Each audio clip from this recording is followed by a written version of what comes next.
kalaupun kamu atau kernetmu ini nyolek dikit aja si peri cantik tadi, bisa dipastikan welcome back atau selamat datang kembali di Wanyalas, konten horor dari channel Arsyadi Fuad tentunya. Oke, melanjutkan kembali perjalanan kita telusur Jateng.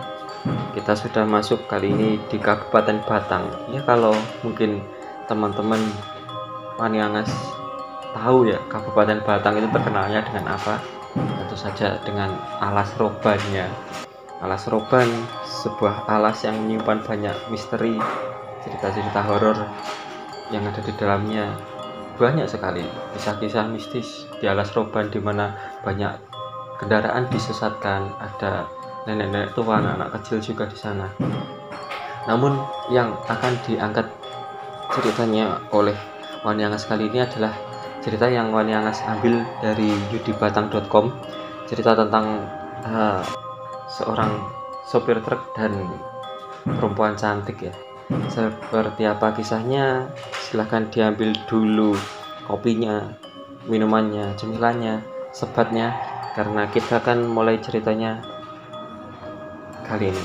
Oke, ya, kali ini Wanyangas akan menceritakan tentang kisah sopir truk yang bernama Pak Slamet. Jadi ceritanya seperti ini ya. Pak Slamet adalah sopir truk Fuso yang terbiasa melakukan perjalanan malam. Nah, saat itu Pak Slamet sedang mengirimkan sembako dari Surabaya ke Tasik, Jawa Barat.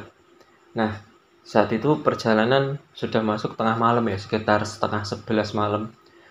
Dan Pak Slamet sudah mulai memasuki daerah Batang dan tentunya masuk di daerah Alas Roban. Nah, saat melakukan perjalanan, Pak Slamet ditemani oleh kernetnya. Di tengah perjalanan, Pak Slamet melihat ada wanita cantik pakai kebaya dan pakai jarik, namun dia tidak menggunakan alas kaki, sedang berjalan di tengah hutan Alas Roban. Nah, Pak Slamet yang mengetahui keberadaannya, Pak Slamet akhirnya menghentikan truknya. Nah, ternyata si wanita cantik itu melambai-lambaikan tangan, seakan minta tumpangan ya. Akhirnya Pak Slamet berhenti, lalu menyuruh kernetnya untuk turun dan menghampiri wanita cantik tadi. Si kernet heran, "Loh, Kang, kenapa berhenti?" Akhirnya dijawab sama Pak Slamet, tadi ada cewek yang melambaikan tangan. Coba kamu turun, kamu tanyai, mungkin dia butuh tumpangan." Akhirnya si kernet turun, menghampiri wanita cantik tadi. Nah, saat dia turun dan menghampirinya, dia bertanya, "Mbak, mau kemana malam-malam gini? Kalau butuh tumpangan silahkan naik." Nah, si wanita cantik ini hanya diam 1000 bahasa, namun dia ikut si kernet untuk naik di truk tadi. Akhirnya si wanita cantik ini duduk di antara si kernet dan Pak Slamet. Sepanjang perjalanan, wanita cantik ini cuma diem aja. Ditanyai sama Pak Slamet, "Mbak, mau kemana malam-malam gini kok di tengah hutan?" Mbaknya tetap diem aja, nggak menjawab sama sekali. Akhirnya Pak Slamet terus menjalankan truknya sampai akhirnya si kernet pun tertidur. Pak Slamet pun masih jalan. 1-2 truk temennya menyalip, kok pada nyalain klakson sambil si kernetnya kok liatin ke trukku. Pak Slamet pun agak heran ya, kenapa kok pada ngeliatin trukku. Akhirnya Pak Slamet kembali melirik si perempuan cantik ini, dan perempuan cantik ini masih duduk di situ dan terdiam aja. Akhirnya Pak Slamet masih terus menjalankan truknya. Nah, Pak Slamet ini saat pertengahan jalan tiba-tiba truknya itu berkabut. Kaca depannya berkabut. Akhirnya Pak Slamet memutuskan untuk sejenak mengelap kaca truknya. Namun ternyata bukan karena kacanya berkabut, tapi memang keadaan di luar yang sedang berkabut. Nah, tiba-tiba setelah kabut tebal itu hilang, kok suasananya berubah.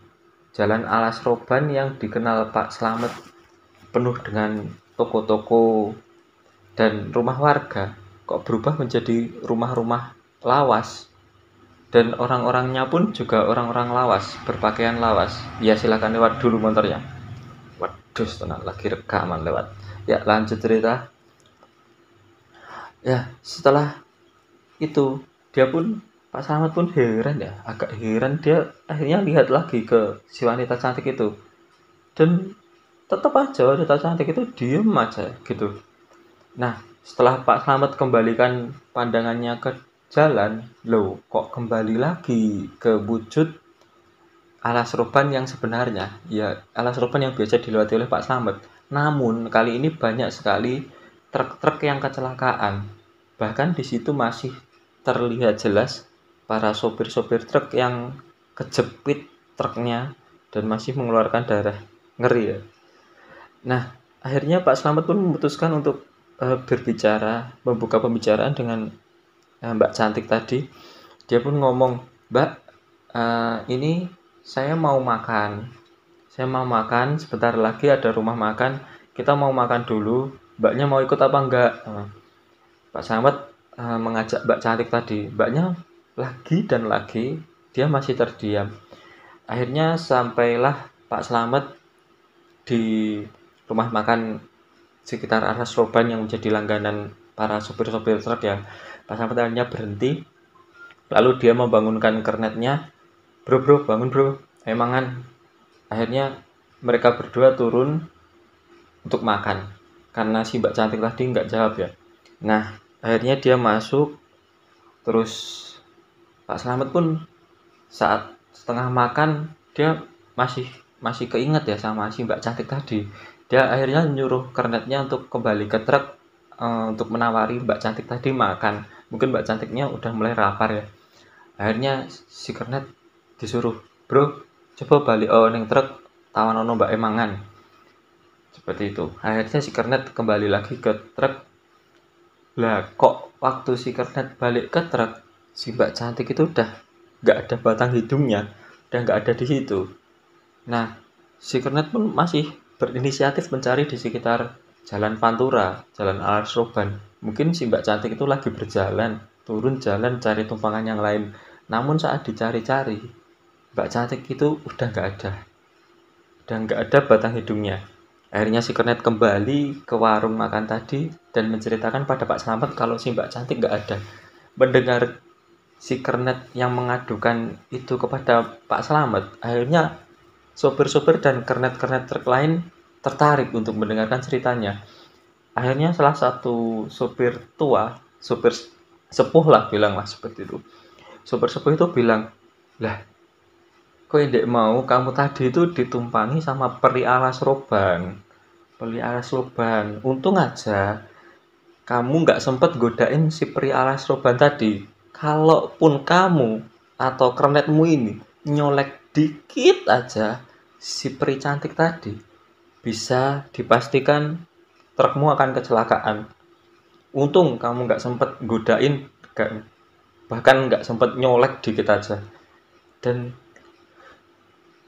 berapa kesaksian sopir dan kernet yang lain, aku tadi dia bilang gini ya, "Aku tadi waktu nyalip kamu, lewatin kamu, tak klakson sama tak liatin kamu ya. Lah kok di tengahmu itu ada cewek yang serem, wajahnya mengelupas dan mengeluarkan darah. Wah, pokoknya medeni, makanya kamu tak klakson terus tak liatin." Wah, mendengar cerita itu Pak Slamet pun merasa takut dan bersyukur ya. Karena Pak Slamet ini terkenal sebagai sopir yang santun dan sopan. Dia bukanlah sopir yang hidung belang ya. Kebanyakan sopir kan hidung belang, dan kita tahulah di alas roban itu di tengahnya, di sekitaran situlah ada tempat peristirahatan plus untuk para sopir-sopir yang ingin menghangatkan badan lah, bisa dikatakan seperti itu.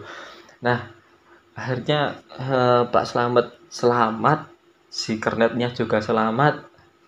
Untung tidak terjadi apa-apa, karena kita tahu di alas roban sering terjadi kecelakaan-kecelakaan, dan memang kecelakaan-kecelakaan tadi disebabkan oleh si peri alas roban ini yang memang suka mengincar sopir-sopir hidung belang. Ya, Itu aja cerita yang bisa Wani Angas sampaikan kali ini, tentang alas roban yang sangat terkenal itu.